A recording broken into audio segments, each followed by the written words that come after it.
Emma stood frozen in the doorway of the penthouse suite, her wedding dress still perfect, still white, still a lie. Across the room, her fiancé, billionaire tech mogul Eric Morgan, had his hands tangled in another woman's hair, his mouth on hers like he was drowning and she was air. The woman wasn't just anyone. She was Vivian Hayes, Eric's supposedly ex-girlfriend, the one he'd sworn was ancient history. Emma's breath caught somewhere between her lungs and her throat. The champagne flute shattered against the marble floor. 3 hours. They'd been married for 3 hours. Eric's head snapped up. His ice blue eyes went wide, then empty. No apology formed on his lips. No explanation. Just cold, calculated silence. Vivian smirked, adjusting her dress with the casual confidence of someone who'd already won. Emma's hands trembled. Her vision blurred. This wasn't happening. This couldn't be happening. But the lipstick smeared on his collar, the guilt that wasn't quite guilt in his expression, the way Vivian's fingers still rested possessively on his chest. It was all brutally, devastatingly real. She'd given up everything for this man. Her career as a rising architect, her independence, her self-respect. And now, on what should have been the happiest night of her life, she stood in a $40 million penthouse watching her entire future crumble like ash. Eric finally spoke. His voice was steady, businesslike, as if they were discussing stock options instead of betrayal. "Emma, this isn't what it looks like." The words hit her like a slap. Classic, predictable, pathetic. She wanted to scream, to throw something to make him feel even a fraction of the devastation ripping through her chest. Instead, she did something worse. She turned around and walked out.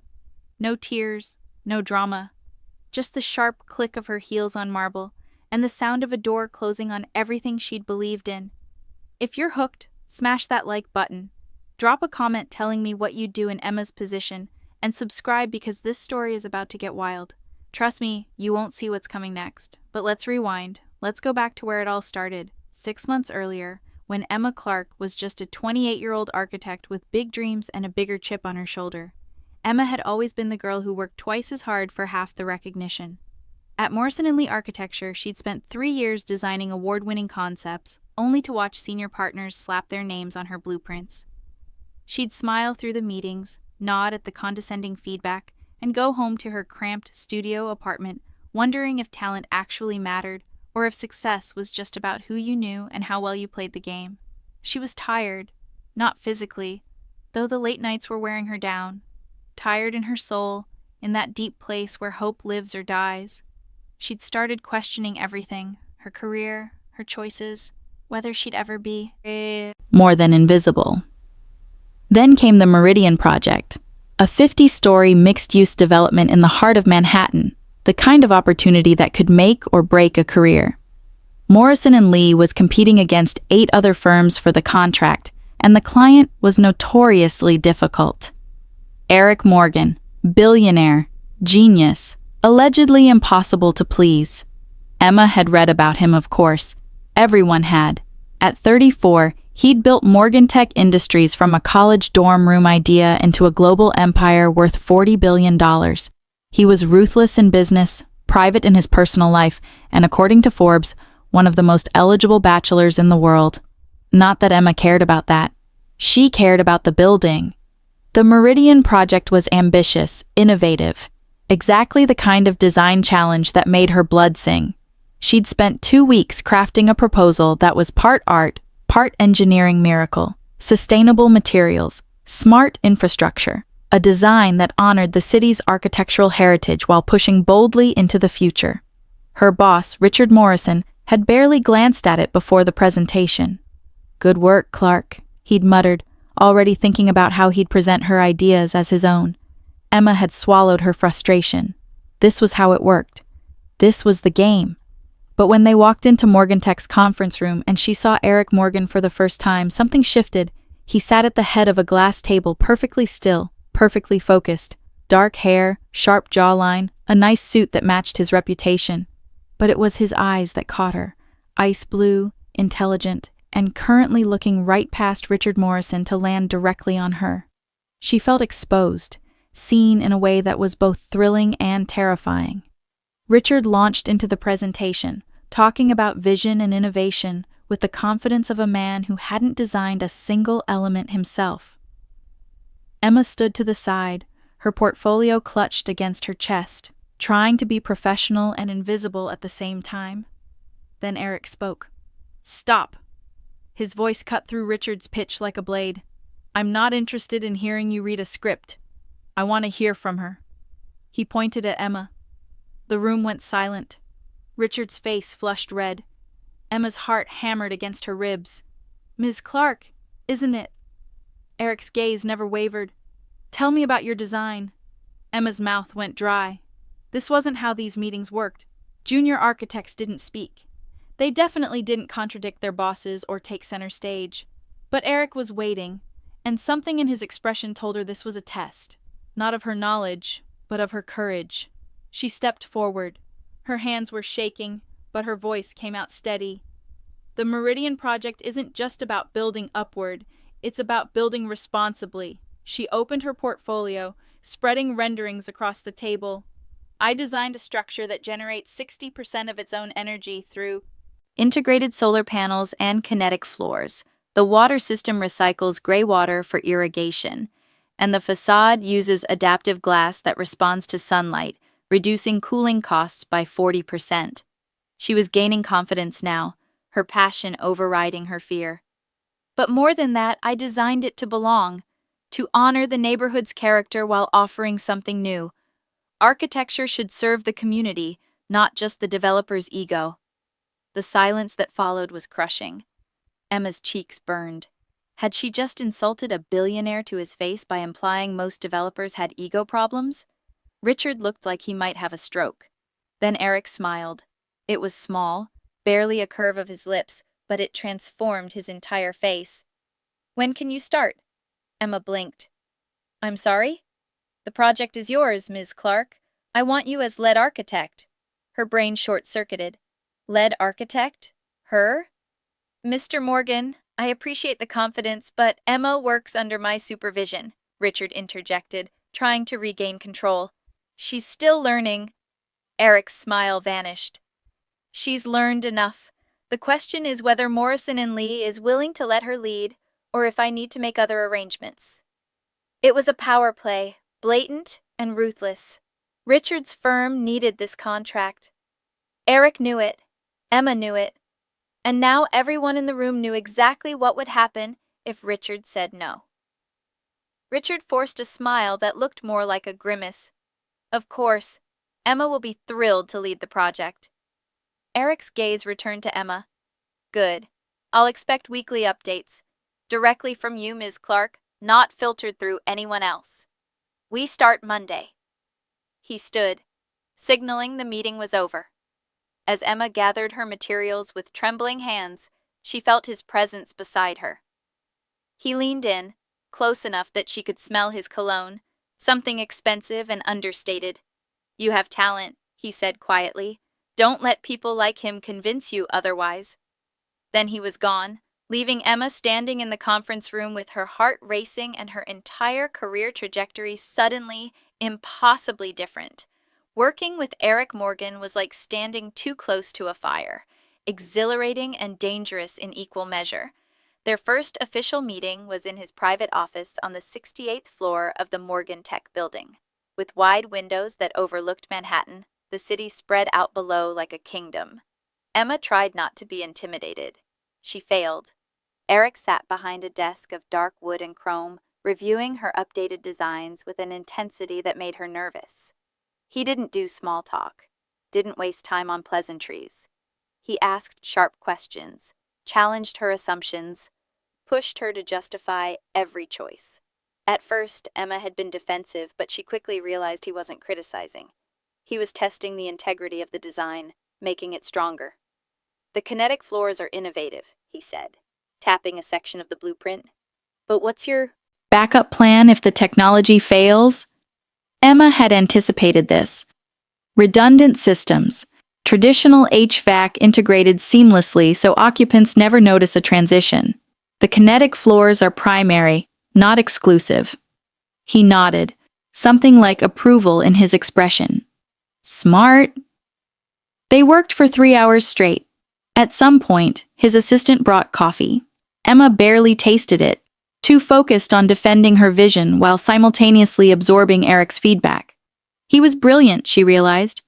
Not just business smart, but genuinely knowledgeable about architecture, engineering, sustainable design. He didn't just want a building. He wanted a legacy. As the meeting wound down, Eric leaned back in his chair, studying her with those unsettling blue eyes. "You're different from what I expected." Emma bristled slightly. "What did you expect?" "Someone more polished, more rehearsed. You're raw, honest." He said it like a compliment, but Emma wasn't sure how to take it. "I don't believe in pretending to be something I'm not." "Good, neither do I." The moment stretched between them, charged with something Emma couldn't quite name. Then, Eric's phone buzzed, shattering the spell. He glanced at the screen, and his expression shuddered. "We're done for today. Same time next week." Emma gathered her things, confused by the sudden dismissal. As she reached the door, he called out, "Ms. Clark?" She turned. "Call me Emma." He smiled, and for a second, he looked almost human. "Emma, you're going to do great things with this project, I'm sure of it." Over the next 8 weeks, Emma threw herself into the Meridian project with an obsession that bordered on unhealthy. She worked 18-hour days, fine-tuning every detail, coordinating with engineers and contractors, fighting budget battles with Morgan Tech's financial team. And every week she met with Eric. Their meetings became the highlight of her schedule, though she'd never admit it out loud. There was something electric about their dynamic. He challenged her relentlessly, but he also listened, really listened, in a way no one else ever had. He valued her opinion, trusted her instincts, treated her like an equal, not an assistant. But there were other moments too, moments that had nothing to do with architecture. Like the time she'd worked so late she'd fallen asleep at her desk, only to wake up with Eric's suit jacket draped over her shoulders, or the evening he'd canceled a board meeting to help her troubleshoot a structural issue. The two of them bent over blueprints until midnight, their heads close together, his hand occasionally brushing hers. Emma told herself it was professional, friendly at most. Eric Morgan was a billionaire. She was an architect still paying off student loans. They existed in different universes, except the way he looked at her sometimes, intense, searching, like he was trying to figure out a puzzle, made her think maybe the universes weren't so far apart after all. The night everything changed started ordinarily enough. Emma was alone in the Morgan Tech conference room, running final calculations on the building's load distribution. It was past 9. The office was mostly empty, just the hum of computers and the distant sound of cleaning crews. She didn't hear Eric enter until he spoke. "You're still here." Emma jumped, nearly spilling her coffee. "Jesus, you scared me." "Sorry." He didn't look sorry. He looked concerned. "Emma, when was the last time you went home?" She had to think about it. "Yesterday? Maybe the day before." "That's not sustainable," says the man who reportedly sleeps 4 hours a night. Eric's lips twitched. "Fair point. But I'm worried about you." The words hung in the air, too personal for a boss to say to an employee. Emma's pulse quickened. "I'm fine, just want to get this right." "It's already right, it's brilliant." He moved closer, and suddenly the conference room felt very small.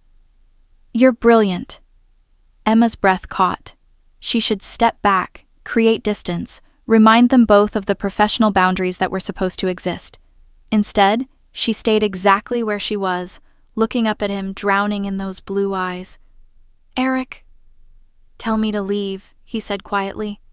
"Tell me this is inappropriate, and I'll walk out right now, and we'll pretend this never happened." Emma's heart hammered. Every rational thought in her brain screamed that this was a terrible idea. He was her client, her boss, technically.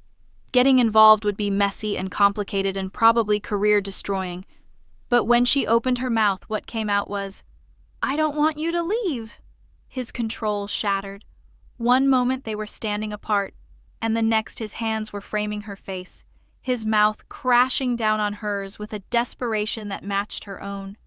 Emma gasped against his lips, her hands fisting in his shirt, pulling him closer. The kiss was fire and need and every unspoken thing that had been building between them for months. When they finally broke apart, both breathing hard, Eric rested his forehead against hers. "I've wanted to do that since the first time you walked into my conference room and challenged me." Emma laughed shakily. "I thought you barely noticed me. I noticed everything. The way you bite your lip when you're concentrating. How you always order your coffee black because you think anything else is unprofessional.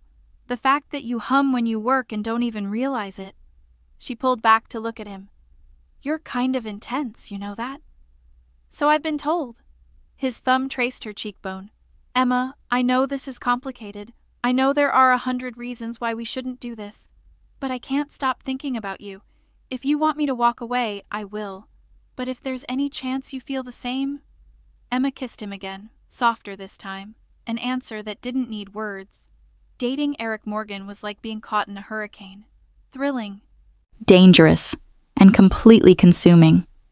They kept it quiet at first, sneaking moments between meetings, stolen kisses in empty hallways, late-night dinners in his penthouse where they'd talk about everything except work.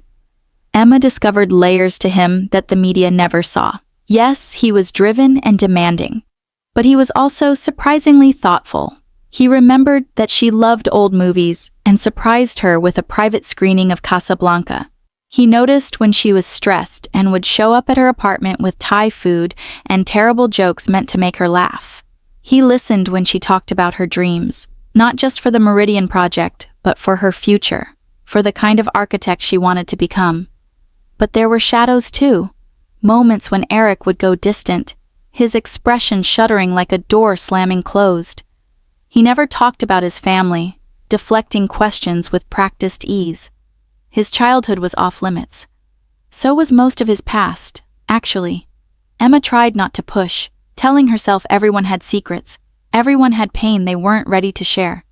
Except the not knowing created a gap between them, a space filled with unspoken things that sometimes felt wider than the intimacy they were building. 3 months into their relationship, Emma met Vivian Hayes for the first time. It was at a Morgan Tech charity gala, one of those glittering events where Manhattan's elite gathered to write checks and see who could outshine whom.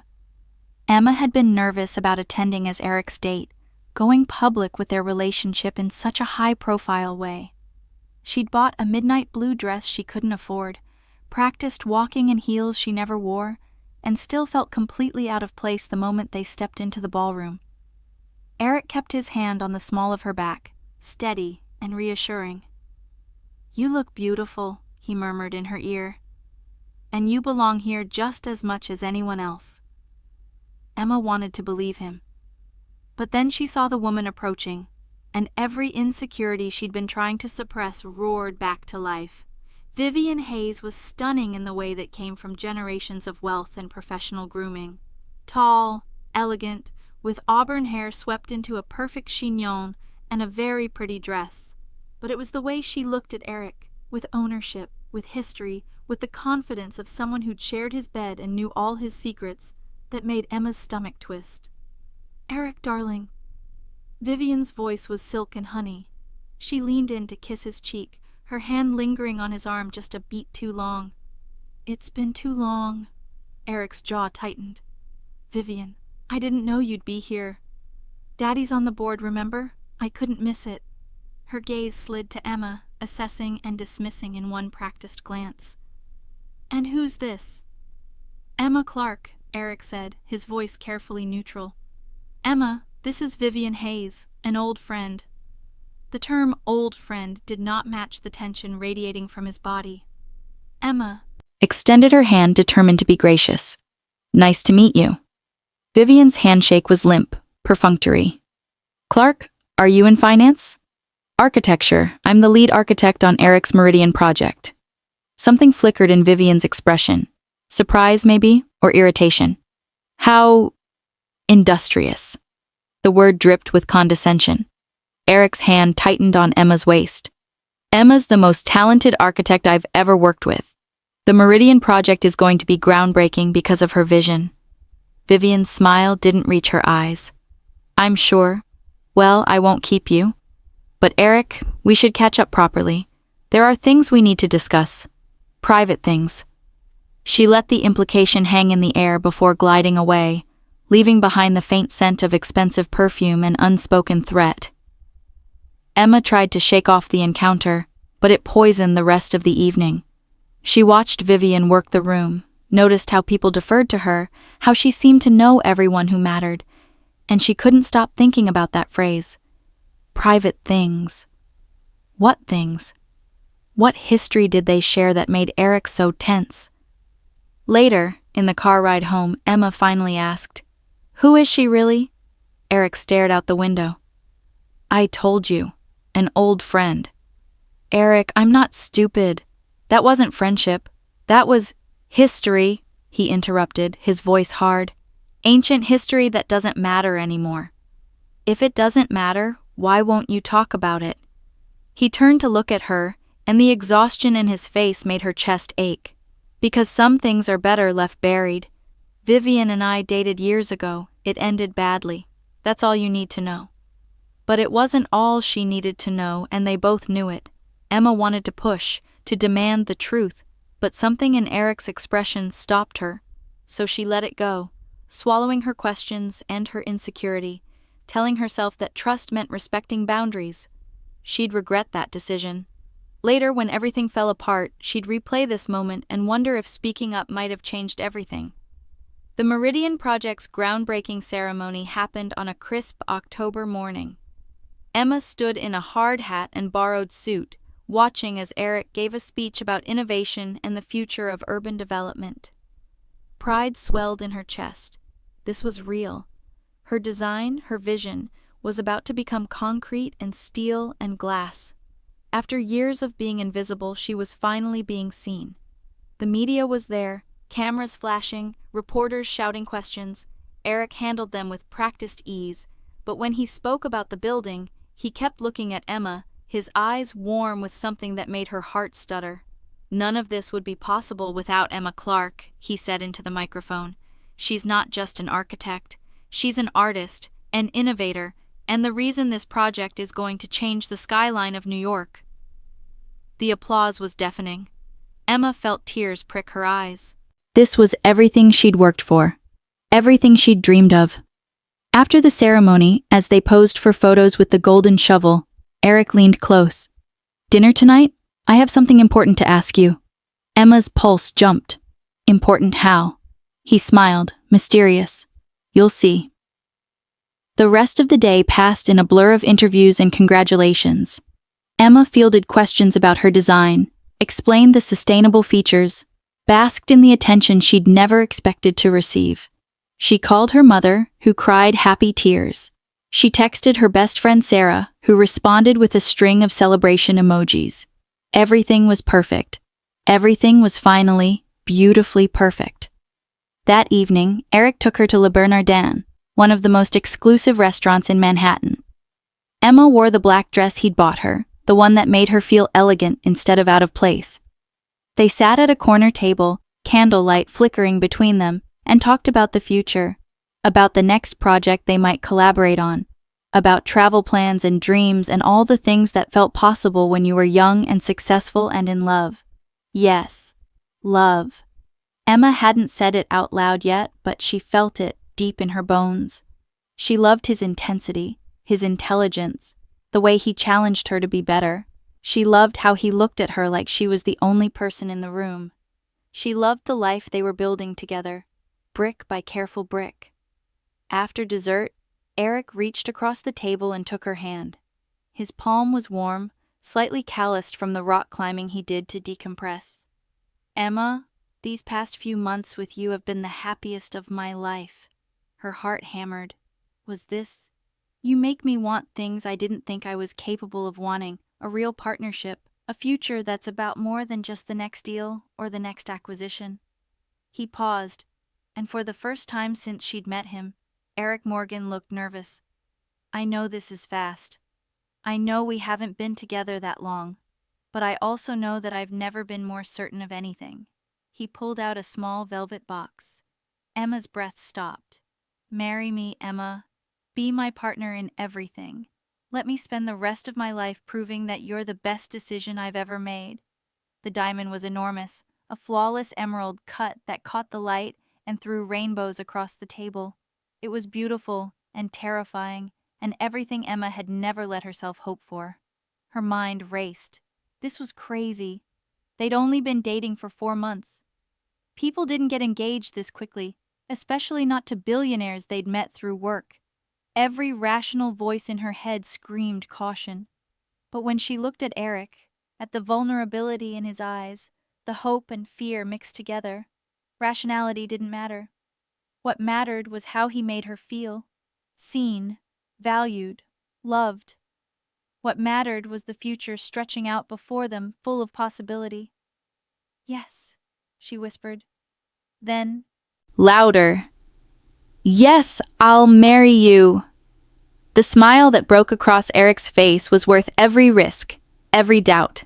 He slipped the ring onto her finger and it fit perfectly, like he'd somehow known her size without asking.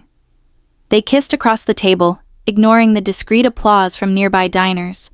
Emma felt like she was floating, like her life had suddenly become a fairy tale she'd never believed could be real. They went back to his penthouse and made love with a tenderness that left Emma breathless. Afterward, lying in his arms with Manhattan glittering outside the windows, she felt safe, cherished, like she'd finally found where she belonged. "I love you," she whispered into the darkness. Eric's arms tightened around her. "I love you too, more than I thought I could love anyone." They fell asleep tangled together and Emma dreamed of white dresses and forever. The engagement was announced the next morning. Emma woke to her phone exploding with notifications. The news had hit every major outlet. Tech billionaire Eric Morgan engaged to rising architect. There were photos of them from the groundbreaking ceremony, close-ups of her ring, speculation about a wedding date. Her inbox was flooded. Interview requests. Congratulations from colleagues she barely knew, and messages from people from her past, suddenly interested now that she was engaged to someone famous. It was overwhelming and surreal. Sarah called, screaming so loud Emma had to hold the phone away from her ear. "You're engaged to Eric Morgan? Eric Morgan? And you didn't tell me you were dating him?" Emma laughed, giddy and slightly hysterical. "It happened fast, like terrifyingly fast." "Fast? Emma, you met him 6 months ago?" I know, but Sarah, when it's right, it's right. Isn't that what everyone says?" There was a pause. Then Sarah's voice came back, quieter, worried. "Just be careful, okay? I know you're happy, but billionaires don't live in the same world we do. Make sure you're seeing him clearly, not just the fantasy." Emma wanted to be annoyed by the concern, but she heard the love underneath it. "I promise I know what I'm doing." Except did she? The question nagged at her throughout the day. Because Sarah was right.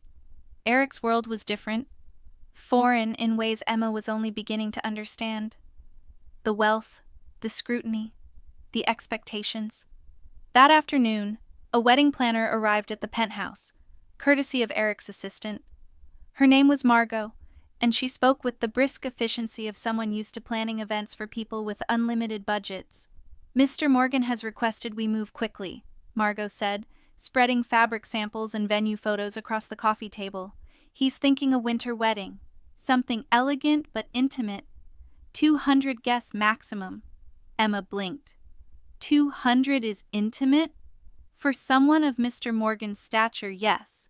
We could easily fill a venue with 500, but he was quite clear about keeping it personal. The next 3 weeks were a whirlwind. Dress fittings at ateliers where gowns cost more than cars. Menu tastings at restaurants Emma had only read about. Guest lists that included names she recognized from Forbes and the society pages. It was exciting and exhausting in equal measure. Eric tried to be present, but he was also juggling a major acquisition deal that required constant attention. Emma found herself planning a wedding mostly alone, making decisions about flowers and seating arrangements while trying to finish the Meridian project's initial phase. The stress was mounting, cracks forming in the fairy tale. Then Vivian showed up. Emma was at the venue, a historic mansion in the Hamptons, doing a final walkthrough with Margot when Vivian glided in like she owned the place. "Emma, darling, I heard you were here." Vivian air-kissed both her cheeks. "I wanted to drop off an engagement gift." She handed over a beautifully wrapped box. Inside was a crystal vase, elegant and expensive, and underneath a photograph. Emma's blood ran cold. The photo showed Eric and Vivian, younger, laughing on a beach somewhere tropical. His arm was around her waist. Her head rested on his shoulder. They looked happy, in love, like the kind of couple who belonged together. "We were in Santorini," Vivian said, her voice casual. 3 years ago, back when Eric and I were planning our own wedding." Emma's hand trembled. "You were engaged? Oh, he didn't tell you?" Vivian's surprise was perfectly performed, just shy of believable. "We were together for 5 years, engaged for 1. The wedding was supposed to be at his estate in Aspen." She sighed dramatically. "But then there was that whole mess with my father's company, and Eric decided business was more important than love. He called it off 2 weeks before the ceremony." Emma felt sick. 5 years, engaged. Eric had said they dated, that it ended badly. He'd made it sound like a college fling, not a relationship that had almost ended in marriage. "Why are you telling me this?" Emma managed to ask. Vivian's mask slipped, just for a second, revealing something cold and calculating underneath. "Because you should know what you're marrying into. Eric Morgan doesn't love Emma. He acquires, he collects. And when something more interesting comes along, he trades up." She smiled, sharp as a knife. "I'm just trying to save you some heartache. Consider it a gift from one almost Mrs. Morgan to another." She left Emma standing there, holding a photo of a life she'd known nothing about, doubt seeping into her chest like poison. That night, Emma confronted Eric. He came home late, exhausted from meetings, and found her waiting in the living room with the photo on the coffee table between them. "You were engaged before." It wasn't a question. Eric's face went carefully blank. "Emma?" 5 years, Eric. You were with her for 5 years. You were going to marry her, and you told me she was just an old friend." "It was a long time ago." 2 years. It was 2 years ago. Emma's voice cracked. "You called off your wedding, and you didn't think that was something I should know?" Eric ran a hand through his hair, frustration evident. "I didn't tell you because it doesn't matter. That relationship is over. It's been over. If it's over, why is Vivian still circling? Why does she show up at events and act like she has some claim on you?" "She doesn't." "Then why didn't you tell me the truth?" The silence stretched between them, filled with all the things they hadn't said, all the cracks they'd papered over with romance and passion, and the rush of falling too fast. Finally, Eric spoke, his voice low and tired. "Because I didn't want you to look at me the way you're looking at me right now, like I'm someone you can't trust." Emma's chest ached. "I want to trust you, but you keep hiding things, and I don't know what else you're not telling me." He crossed the room, taking her hands in his. "Emma, listen to me. What Vivian and I had was real, but it wasn't right.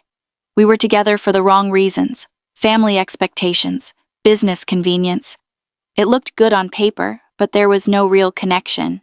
His grip tightened. "What we have is different. You're different.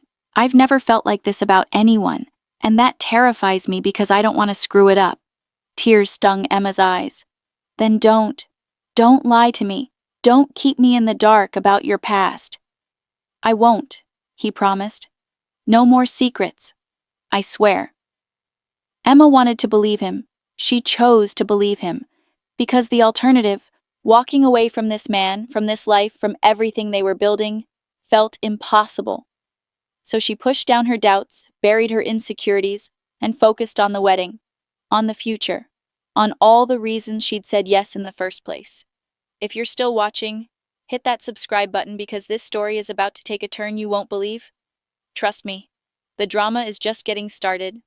The wedding day arrived wrapped in December snow. The Hamptons mansion looked like something from a dream, with thousands of white roses and candles turning every room into a winter wonderland. Emma stood in the bridal suite, her dress a masterpiece of lace and silk, her hair swept up in soft curls. She should have felt beautiful. Instead, she felt nauseous. Sarah was there, adjusting Emma's veil with careful hands. "You okay?" Emma forced a smile. "Just nervous. Normal bride stuff." But it wasn't normal, and they both knew it. The past 2 weeks had been tense. Eric was constantly traveling for his acquisition deal, barely present for rehearsals or final preparations. When he was home, he was distracted, his mind clearly elsewhere. They'd argued more in those 2 weeks than in all their months together. About small things, mostly. Flowers, seating arrangements, whether his mother, who Emma still hadn't met, would actually attend. The doubt that Vivian had planted had grown roots. Emma found herself questioning everything. Did Eric really love her? Or was she just the next acquisition? Was she special or simply convenient? She hated these thoughts, hated feeling this way, but she couldn't shake the fear that she was making a massive mistake. "Emma," Sarah's voice was gentle but firm.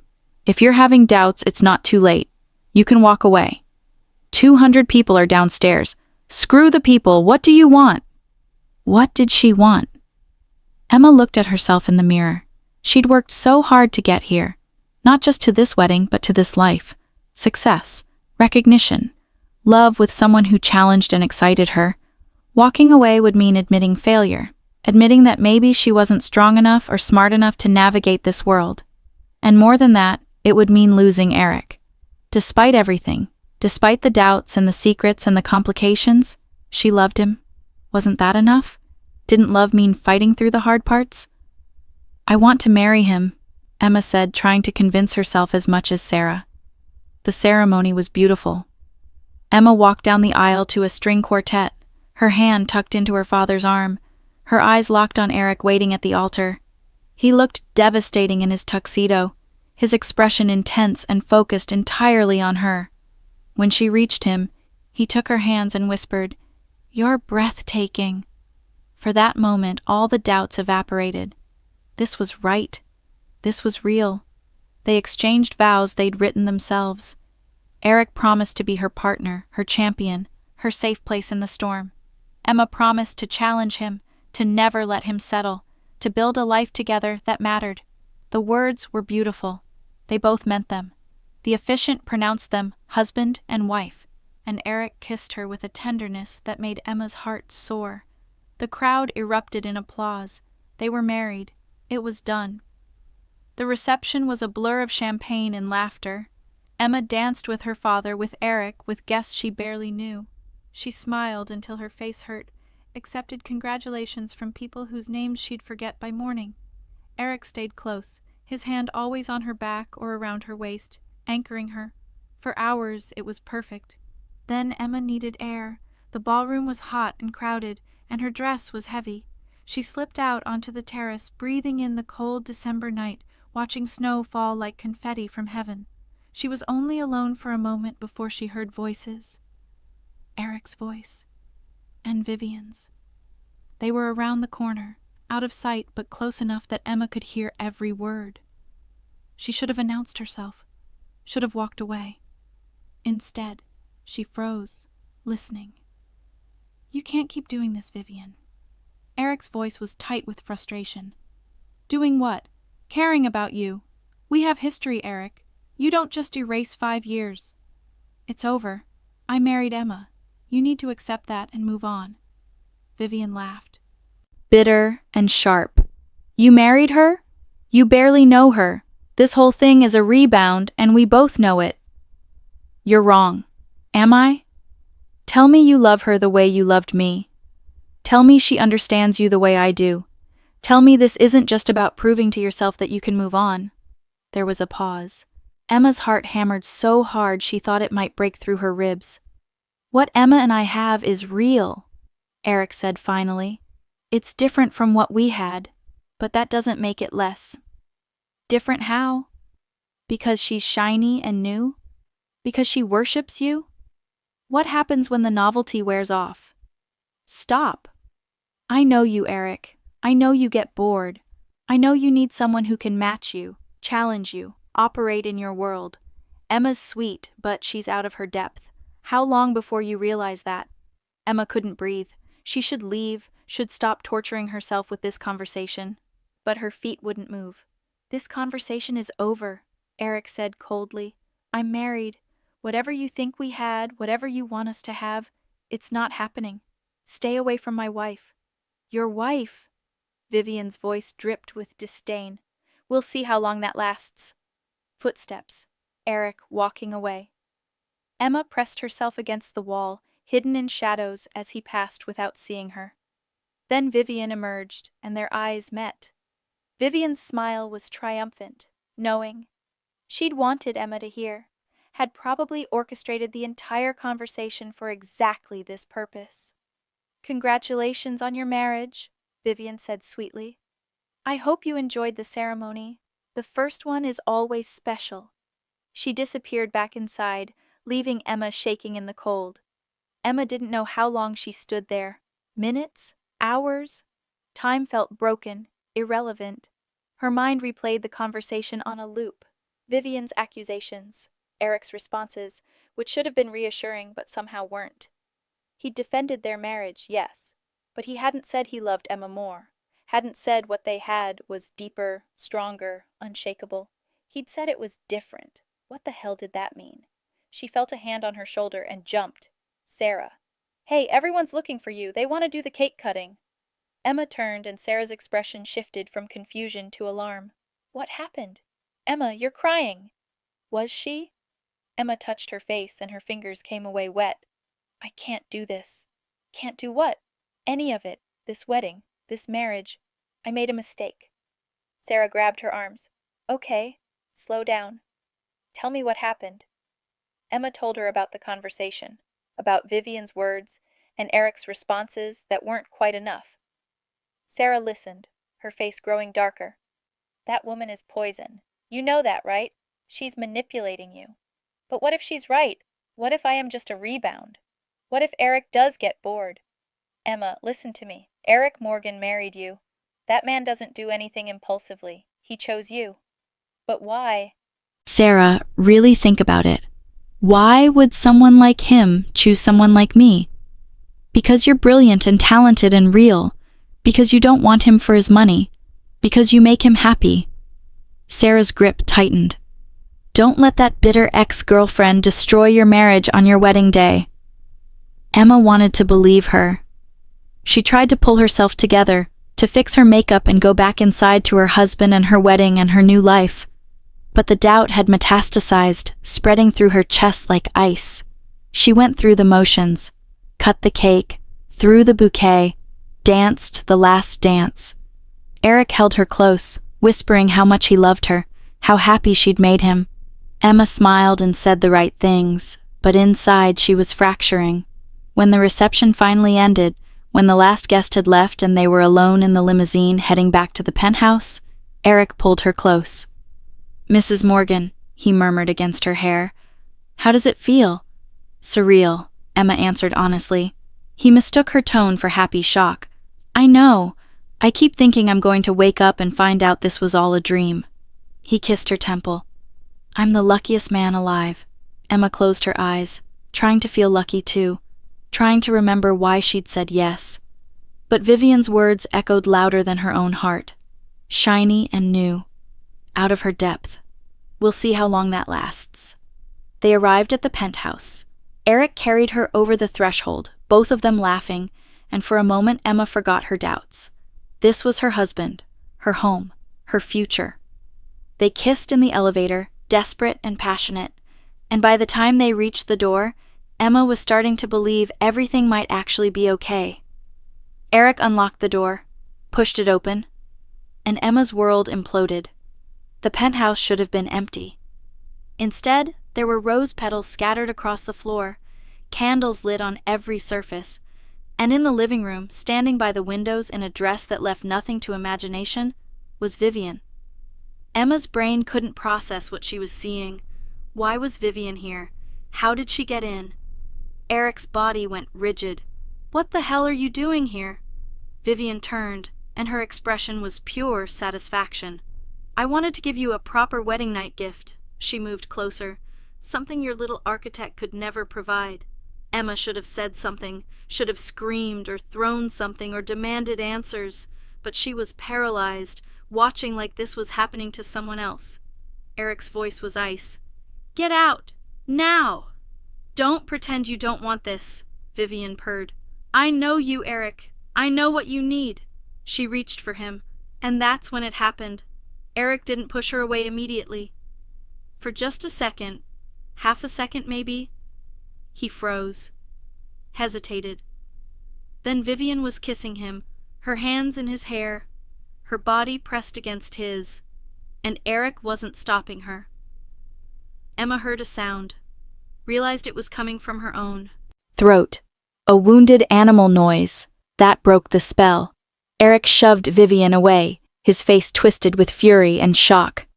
"Are you insane?" Vivian stumbled but recovered quickly, her smile never faltering. "Tell her the truth, Eric. Tell her you still think about me. Tell her our connection isn't something you can just turn off." "Get out!" His voice was deadly quiet now. But it was too late.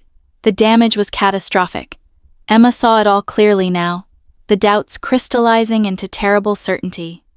This was who Eric was, someone who kept secrets, someone whose past wasn't really past, someone who, for even a fraction of a second, had hesitated when another woman kissed him on his wedding night.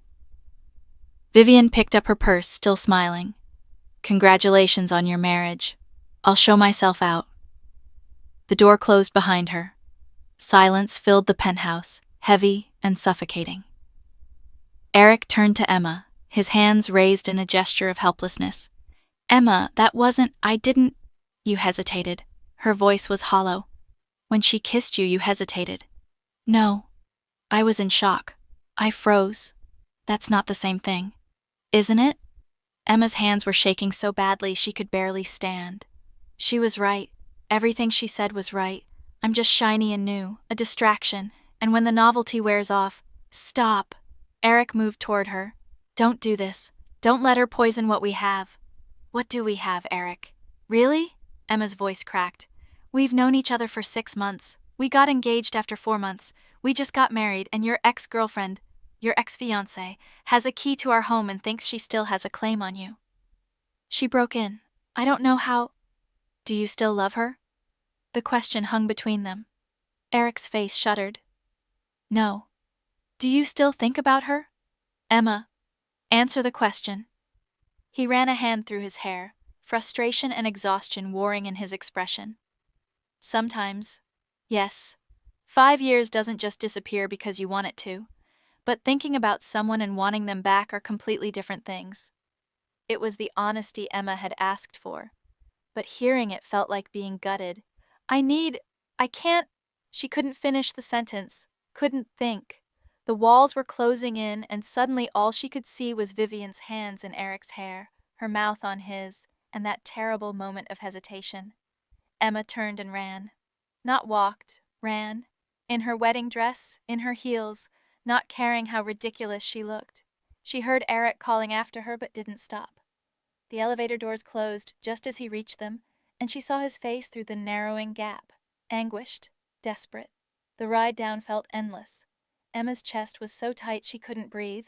When the doors opened in the lobby, she stumbled out, and there was the champagne flute from earlier, somehow still in her hand. She didn't remember picking it up. She threw it, watched it shatter against marble, the sound satisfying. And final. The doorman started toward her concerned, but Emma was already out the door into the cold December night. Snow was still falling. Her wedding dress dragged on the sidewalk. She had no coat, no phone, no idea where she was going. She just walked, putting distance between herself and the penthouse, between herself and Eric, between herself and the catastrophic mistake she'd just made by marrying a man she barely knew.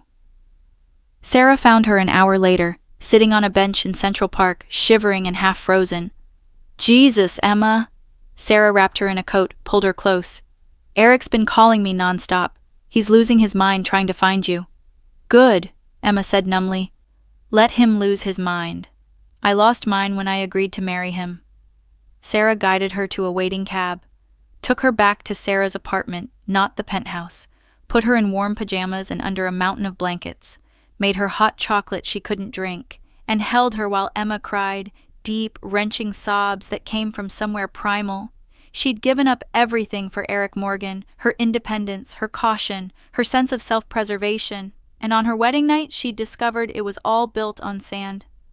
Sarah didn't say, "I told you so," didn't offer platitudes.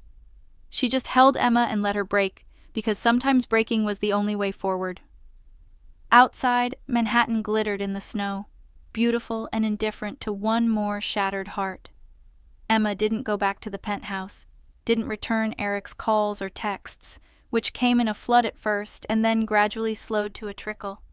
She stayed at Sarah's apartment, sleeping on the couch, wearing borrowed clothes, trying to figure out what came next. The media had a field day. Photos of her running from the building in her wedding dress circulated online. Speculation ran wild. Affair rumors, cold feet, secret drama no one could quite pin down. Emma's phone, when she finally turned it on 3 days later, was flooded with messages from reporters wanting the story. She blocked them all. The only call she returned was from her mother, who cried and demanded to know if Emma was safe. "I'm safe," Emma promised. "Just heartbroken." "What happened, sweetheart?" How could she explain? How could she put into words the complicated mess of secrets and doubts and that terrible scene with Vivian?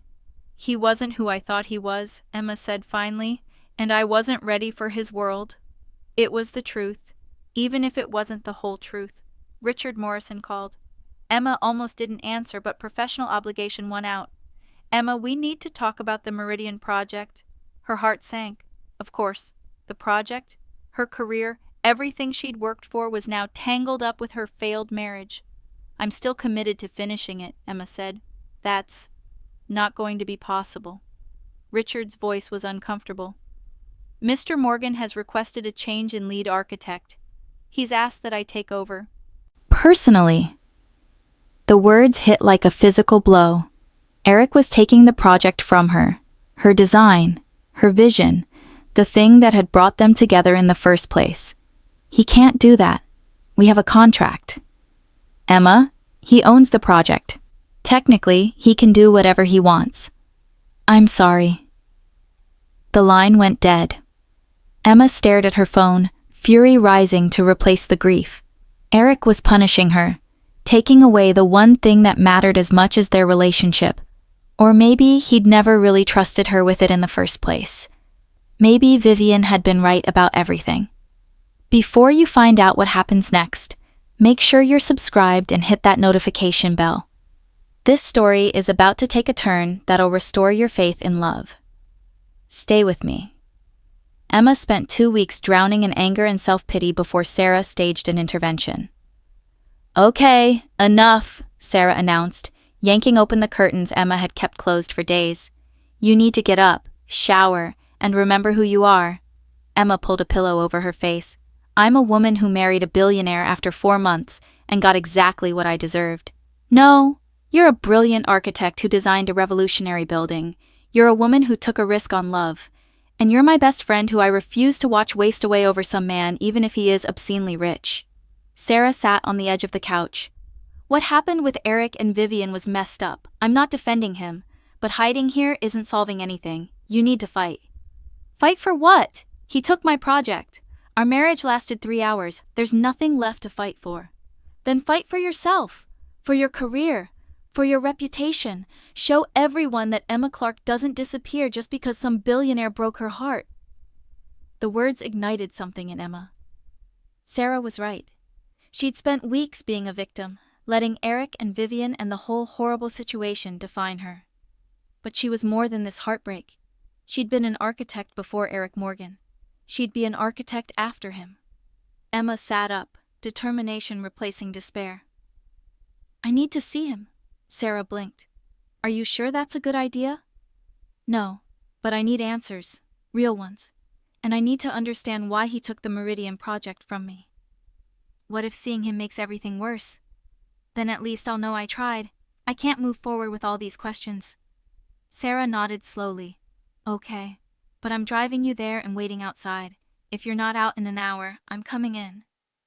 Emma showered for the first time in days, put on clothes that made her feel like herself, Jeans, a blazer, boots. She looked in the mirror and barely recognized the woman staring back. Thinner, harder, but also stronger somehow, forged in the fire of heartbreak. The Morgan Tech building loomed against the Manhattan skyline, all glass and steel and intimidation. Emma's hands shook as she rode the elevator to the 68th floor. Eric's assistant. Jennifer looked up in surprise when Emma approached. Mrs. Morgan, Emma, Mr. Morgan isn't expecting you. I know, is he available? Jennifer hesitated, clearly torn between protocol and compassion. Finally, she picked up the phone. Mr. Morgan? Emma is here to see you. A pause. Then, yes, sir. She hung up. He says to go in. Emma's heart hammered as she pushed open the door to Eric's office. He was standing by the windows, his back to her, silhouetted against the city. When he turned, Emma's breath caught. He looked terrible, exhausted, like he hadn't slept in weeks. His shirt was wrinkled, his tie loosened. Dark circles shadowed his eyes. For a moment, neither of them spoke. The air between them was charged with everything unsaid, everything broken. You look, Eric started.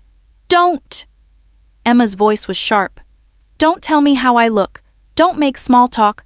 I came here for answers. He nodded, shoving his hands in his pockets. Ask. Why did you take the Meridian project from me? I didn't take it from you. I removed myself from the situation to make it easier for you. Easier? Eric? That project is everything to me. It's my design, my vision, and you just handed it to Richard Morrison like I'm incompetent. That's not why I did it. His jaw tightened. I did it because working together was going to be impossible after what happened. I thought you'd want distance. What I wanted was for you to fight for me, for us. Instead, you punished me for walking away. Punished you? Eric's control cracked. Emma, I spent 2 weeks trying to find you. Calling, texting. You blocked me. You disappeared. What was I supposed to do? You were supposed to fix it. You were supposed to explain why your ex-fiancé had access to our home on our wedding night. You were supposed to... To what? Erase 5 years of my life because it makes you uncomfortable? Eric moved closer, and Emma saw the anger burning beneath his exhaustion. You asked for honesty. I gave it to you. I admitted that Vivian is part of my past. I told you sometimes I still think about her. And that wasn't enough. Nothing I say is ever enough for you. Because you hesitated. Emma's voice broke. When she kissed you, you froze. And in that moment, I saw the truth. Some part of you still wants her. That's insane. Is it? Then explain the hesitation. Explain why she had a key. Explain why you never told me the whole truth about your relationship with her. Eric's face was a mask of frustration. I hesitated because I was shocked, because my ex-girlfriend broke into my home on my wedding night. That's not the same as wanting her back. Then why did she have a key? She didn't. She bribed the doorman. I found out after you left. I fired him and called the police. There's a restraining order now. Emma blinked. That was new information. You got a restraining order? Yes. Against Vivian. She's not allowed within 500 feet of me, you, or any of my properties. I should have done it weeks ago, but I didn't think she'd actually... He broke off, running a hand through his hair. Emma, I'm not defending myself. What happened was catastrophic. But I need you to understand that I never wanted Vivian. I wanted you. I married you. Emma felt her resolve cracking. You married me, but you never really let me in. There were always walls, always secrets. How am I supposed to build a life with someone who keeps part of himself locked away? Because I was scared. The admission burst out of Eric like he'd been holding it back for years. I was terrified that if you knew everything about me, about my past, about the mistakes I've made, about how badly Vivian and I ended, you'd realize you made a mistake, that I wasn't worth the risk. Silence filled the office. Emma stared at him, seeing vulnerability she'd never witnessed before. Eric, my father was a monster, he continued, the words tumbling out now. He built an empire on the backs of people he destroyed. He cheated on my mother for 20 years. When she finally left him, he used his money and power to make sure she got nothing. I watched him crush her, legally and emotionally until there was nothing left. His voice cracked. I spent my whole life terrified I'd become him, that I'd hurt people the way he did. That love was just another transaction to be leveraged. Emma's anger dissolved into something more complicated. Why didn't you tell me this before? Because admitting you're afraid of becoming your worst nightmare isn't exactly attractive. And with Vivian... He paused, choosing his words carefully. Our relationship was everything my father would have approved of. Strategic, beneficial to both families. No real emotional risk. When I called off the wedding, it was because I realized I was repeating his patterns, playing it safe. He looked directly at Emma. Then I met you, and you were everything Vivian wasn't. Real, passionate, challenging me to be better. I fell so fast, it scared me. So I hid parts of myself, thinking if you didn't see all of me, you couldn't decide I wasn't enough. Emma's chest ached. You idiot. I know. Eric, I didn't need perfect. I needed honest. I needed you to trust me with the messy parts. I'm learning that now. About 3 weeks too late. They stood in silence, the city sprawling beneath them. Two people who'd rushed into marriage without building a foundation strong enough to hold it. Emma had come here angry, ready to demand answers and walk away forever. But seeing Eric like this, vulnerable, broken, honest in a way he'd never been before, changed everything. Where do we go from here? She asked quietly. Eric's expression was careful, guarded. That depends on what you want. I want the truth, all of it. No more secrets, no more walls. Okay. I want the Meridian project back. I want to be lead architect, working directly with you, even if it's uncomfortable. Done. And I want time. Not a separation, but space to figure out if we can actually make this work. To build what we should have built before we got married. Eric nodded. I can do that. Whatever you need. Emma took a breath. I'm not moving back into the penthouse yet, but maybe we can have dinner. Start dating like normal people. See if there's something real underneath the whirlwind. Emma. Eric's voice was rough with emotion. I know I don't deserve another chance. I know I screwed up catastrophically, but I love you. Not the idea of you, not the convenient version. The real you. The one who challenges me and doesn't take my bullshit and designs buildings that could change the world. He stepped closer. If you're willing to try, I'll spend every day proving that I'm worth the risk. That we're worth the risk.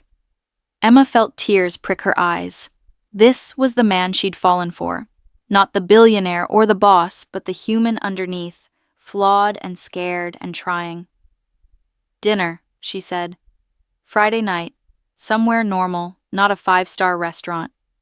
A smile ghosted across Eric's face. I know a pizza place in Brooklyn. Perfect. Emma turned to leave, then paused. And Eric, fire Richard Morrison and give me back my team. I want people I trust on this project. Already done. Your team never left. I just had Morrison as a placeholder until you came back. She looked at him, surprised. You were that sure I'd come back? No, but I was that hopeful. Rebuilding a marriage was harder than building from scratch. At least with construction, you had blueprints and structural plans. With relationships, you had to navigate damage and hurt while trying to create something new. Emma and Eric started slowly. Friday dinners became Tuesday coffee meetings. They walked through Central Park, talking about everything they should have discussed before the wedding. His childhood trauma. Her fear of never being enough. The ways they'd both rushed into marriage thinking passion could substitute for partnership. It was messy and uncomfortable. Some nights Emma left frustrated, feeling like they were speaking different languages. Other times, she'd go home feeling hopeful, seeing glimpses of what they could become if they both kept trying. The Meridian project became their common ground. Working together forced them to communicate, to trust each other, to build something tangible while they figured out the intangible. Emma threw herself into the work with renewed energy. The building was her redemption, proof that she was more than her failed marriage or her public humiliation. 3 months passed, then 6. Slowly, painfully, they learned each other. Emma discovered that Eric had nightmares about his father. that he volunteered at youth centers teaching coding to underprivileged kids, something he never publicized, that he was funny when he let his guard down, with a dry wit that made her laugh unexpectedly. Eric learned that Emma needed space to process emotions, that she hated being managed or protected, that her strength came from vulnerability, not from hiding her feelings. He learned to share the parts of himself he'd always kept locked away, to admit when he was scared or uncertain, to ask for help instead of trying to control everything. They had setbacks. A fight about his work schedule that ended with Emma storming out. An evening when she saw a photo of him with a female colleague and all her insecurities came flooding back. A board meeting where he'd inadvertently undermined her in front of investors, and she'd called him out in front of everyone. But they kept showing up, kept trying, and gradually, the space between them filled with something stronger than the initial passion. Trust. Real, earned trust. 9 months after their disastrous wedding night, the Meridian project topped out. Emma stood on the 50th floor, looking out at Manhattan, and felt overwhelming pride. This was hers, her vision made real. Eric stood beside her, not touching but close enough that she felt his presence. "You did it," he said quietly. "We did it," Emma corrected. "This building is as much yours as mine." "No, this is all you. I just had the wisdom to recognize brilliance when I saw it." He turned to her. "Emma, I know we said we'd take things slow, that we'd figure things out, and I don't want to rush you. But I need you to know something." Emma's heart beat faster. "What?" "I want to marry you again. Not the circus we had before, but something real. Something that's just us, with people who actually matter. I want vows that we write when we understand what they mean. I want to start over, do it right this time." Tears stung Emma's eyes. "Eric, you don't have to answer now. I just needed you to know that I'm all in, that every day I wake up grateful you gave me another chance, that I'm not going anywhere." Emma looked at this man she'd married and left, and slowly learned to love for real. He wasn't perfect. Neither was she. But they were honest now, fighting for something worth building. "Ask me again," she whispered. Eric's eyes widened. "What?" "Ask me to marry you. For real this time." He reached into his pocket and pulled out a ring. Not the enormous diamond from before, but something simpler, more personal. A sapphire surrounded by small diamonds. "This was my grandmother's," he said. "The only family heirloom I actually treasure. She told me once that marriage isn't about the wedding day. It's about every day after. Choosing each other when it's hard. Building something that lasts." He dropped to one knee there on the unfinished 50th floor, construction dust and all. "Emma Clark, will you marry me? Not because we're caught up in passion or fear or rushing towards something, but because we've seen each other at our worst and we're still here, because we're better together than apart, because I love you, really love you, and I want to spend the rest of my life proving it." Emma was crying now, not caring that her team might see, that this wasn't professional. Yes. 1,000 times, yes. Eric slipped the ring on her finger and it fit perfectly. He stood, pulled her close, and kissed her with everything they'd learned about each other. This kiss was different from their first. It wasn't about passion or desperation. It was about coming home. When they broke apart, Emma laughed through her tears. "So do we tell people we're getting married again? Or do we just say we're renewing vows after the worst wedding night in history? How about we just say we're starting over?" Eric suggested. "Fresh start, new foundation, built to last this time." Emma nodded. "I like that." They stood together on the 50th floor, surrounded by the building they'd created, looking out at a future that finally felt possible. Not perfect, not without challenges, but real. 3 months later, they got married again. Just 20 people on a beach in Maine, where Emma's grandmother had a cottage. No press, no elaborate planning, just vows they'd written themselves, tears and laughter, and a reception that involved lobster rolls and s'mores around a fire pit. Emma wore a simple white dress from a boutique in Portland. Eric wore khakis and a button-down, his feet bare in the sand. Her father walked her down a makeshift aisle while a local guitarist played. It was everything the first wedding wasn't. Intimate, meaningful, theirs. When Eric promised to be her partner, to trust her with his whole heart, to choose her every day even when it was hard, Emma believed him. When she promised to be patient with his healing, to speak up instead of shutting down, to build a life together one honest conversation at a time, she meant every word. They kissed as husband and wife for the second time, and it felt like a beginning instead of a conclusion.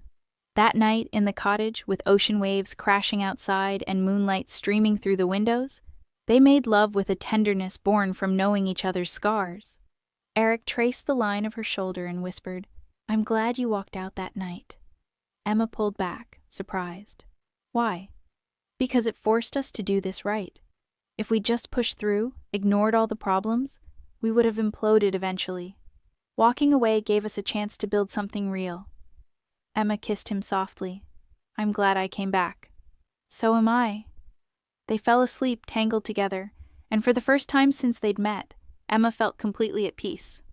1 year later, the Meridian Project won the American Institute of Architects' National Design Award. Emma stood on stage in a dress she'd picked out herself, accepting the award with her team beside her. Eric was in the audience, beaming with pride, no need to share the spotlight. This was her moment, her achievement. In her acceptance speech, Emma talked about sustainable design, about architecture's responsibility to community, about the importance of creating spaces that honored both innovation and heritage. She didn't mention the personal journey that had led her here. That was private, sacred. But when she looked at Eric, she thought about how both the building and their marriage had required the same things: strong foundations, flexibility, the willingness to adapt when something wasn't working, and the vision to see what could be, instead of settling for what was.